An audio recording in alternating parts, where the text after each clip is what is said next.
ने कहा कि वर्तमान संदर्भों में एक छोटा सा निवेदन करो। देवियां वैसी है, विशाल क्रम में है। राजा रवि का प्रसंग आप सुना रहे थे, कितना अच्छा चित्र आपने दिया, बहुत बढ़िया।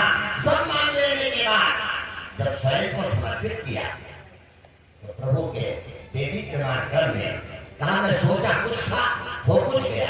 दोनों लड़कों पकड़ लो, हुआ कुछ कहा क्या तुम पर ज्ञान मांगो।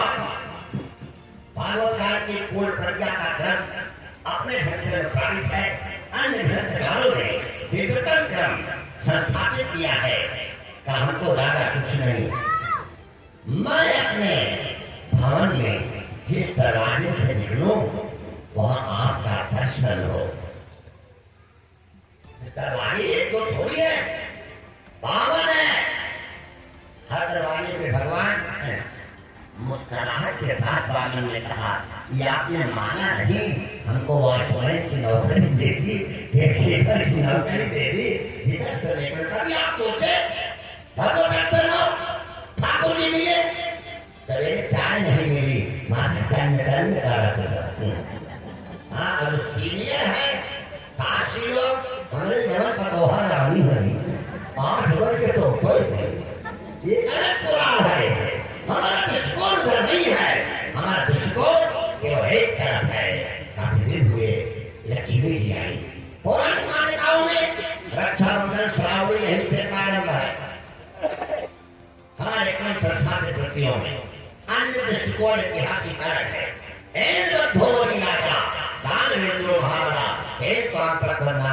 रक्षे मात्र मात्रा, इसमें आपको प्रश्न नहीं सुनाना है।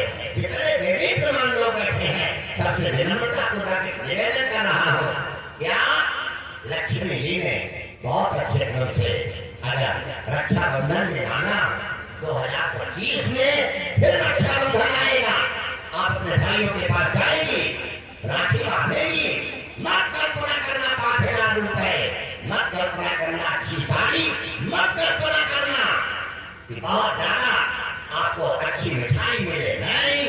भाई को कड़ाई में राखी बांधेगी आपका भैया, अगर देना चाहते हैं तो प्रत्येक चीज दें। राखी को बाहर में मेरी केवल एक स्थिति है, जब आप सड़क पर चले दो को आपका मेरे प्रति है, वही सड़क पर चलने वाली हर बहनों के प्रति होना चाहिए, हर बहनों के प्रति होना चाहिए।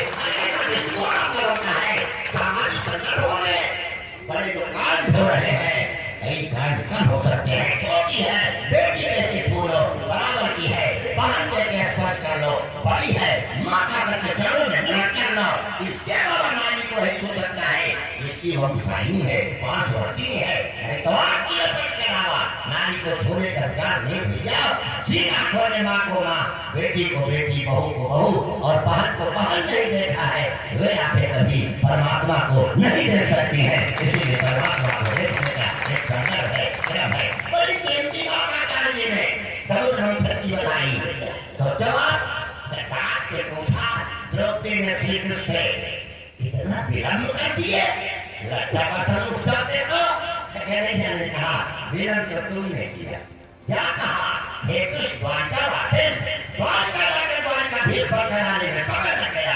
तुमने कहा होगा घट वासी परमात्मा प्रकट होगा, धरती जीत के निकलना होगा, धरती जीत के निकलना होगा। परमात्मा है, आंखें जगन्नाथ रोगी होगी, समुद्र की लहरों में, यमुना की लहरों में तैरेगा कृष्ण, आंखें राधा की होगी, अनुहार में अंधेरा गुणम की व्यवस्था करेगा, मीरा की होगी, जहां में आ जाएगा। अरे तुलसीदास की आंखें होगी, चित्रकूट में चंदन, माथे में परमात्मा लगाएगा। लेकिन आंखें तो हो, आंखों का संदर्भ तो हो, क्रम तो हो। हमारी जो आंखें हैं उसमें राग है, द्वेष है, अविद्या है, अस्मिता है, अविवेक है, पूर्वाग्रह है, प्रमाद है, प्रतिक्रिया है, अवशोध है, दुर्भाव है, दुर्भिमान है, दुराग्रह है। जिस समय गुरु और गोविंद का अनुग्रह होगा तभी परमात्मा की प्राप्ति है। निवेदन करो, ध्यान से सुनना। विषयानंद में हम लोग सांसारिक संदर्भों में हम लोग हैं, अगर उससे ऊपर उठेंगे ब्रह्मानंद की ओर आएंगे, लेकिन हो सकता है ज्ञान की साधना में उसका हल हमको नीचे ला सकता है। लेकिन सबसे बड़ी बात होती है चाहे जहाँ क्या पद दो कहता परमानंद, तब परमानंद होता है, इसमें ब्रह्मात्म बोध होता है। ऐसे पूज्यपाठ वंदनीय अभिनंदनीय समर्थनीय महाराज जी हमारे बीच के हैं। मैं